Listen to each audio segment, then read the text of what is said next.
Hi, I'm Luiza, and in today's video I'm going to show you how to make a homemade candle out of soy wax. You can reuse an old candle jar, but today I decided to reuse an old yogurt jar. You just need to be sure that it can withstand the heat and preferably that it's made out of glass or metal. I decided to go the extra mile and personalize the jars as well. For this I'm using some leftover acrylic paint that I had left from a different project. With this paint I found that the design stays on really well even after finishing the candle and washing the jar. In this step you can let your imagination run wild and paint whatever you want. Of course, you can also leave it just plain and skip this step entirely.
If you enjoy this kind of videos, don't forget to subscribe if you haven't already and hit the notification bell so you don't miss any of my next crafts.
Now, we'll want to let the jar dry up completely before adding hot wax to it.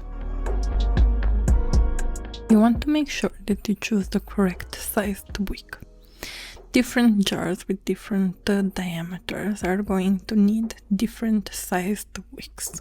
If your wick is too small, the candle is going to tunnel, and if it's too big, the candle is going to burn up too quickly.